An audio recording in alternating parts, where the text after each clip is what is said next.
The dismantling of the communist system created a power vacuum that Boris Yeltsin was determined to fill. As the Russian president, he banned the Soviet Communist Party, the last thing Gorbachev would ever have contemplated. This was the beginning of another revolution. Gorbachev tried to make room for public debate in the party. But if we acknowledge that it's a positive thing, we don't think about the basic question, whether a party like that should exist at all. And that was the big question which he couldn't afford to confront. Gorbachev had always believed he could carry out his reforms from within the Communist Party, but the coup proved this was an illusion. Within days of the August revolt, Lenin's USSR began to fall apart. Lenin was very wrong when he cut our Russian Empire into national units. Ukraine, Belarus, Kazakhstan, you name it.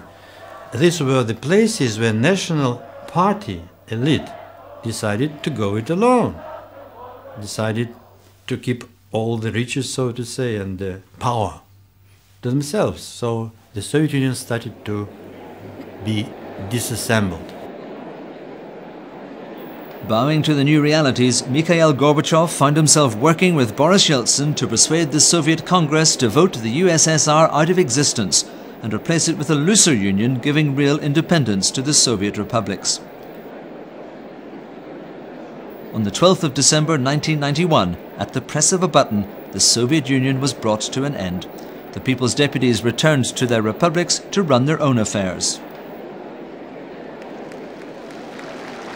Gorbachev clung to the hope that he'd chair a new central council with control of the wider economy and the military. But Boris Yeltsin had other plans. He met the leaders of the Ukraine and Belarus, two of the biggest republics, and got their agreement to form a completely new alliance of states. Within this alliance, the republics would look after their own affairs with no interference from Moscow. By the 21st of December, 8 more republics had signed up to Yeltsin's alliance, the Commonwealth of Independent States. Yeltsin was now in the driving seat as president of the wealthiest republic, a first among equals. Gorbachev was powerless, president in name only. Yeltsin had pulled the carpet from under him. On Christmas Day 1991, Mikhail Gorbachev resigned from his post as president of the now defunct USSR. For the last time, the hammer and sickle flag was lowered on the roof of the Kremlin to be replaced by the flag of the new Russian Republic. And with that, the Soviet Union passed into history. In generations to come, history will judge Gorbachev extremely favorably, because all these details we're discussing now will be forgotten. But the main thing will remain, that he changed the Soviet Union from one system to another. He returned Russia to democracy, to the West, to the civilized world. Gorbachev's time in power brought the end of the Cold War and the lifting of an oppressive system from the backs of the citizens of the USSR. But in his own terms, he was a failure. He was unable to reform the Communist Party from within. The hardliners saw to that. His attempts to improve life for the Soviet people also failed. Gorbachev wanted a slow and gradual move away from a centrally planned communist system towards a free market economy. That was his undoing.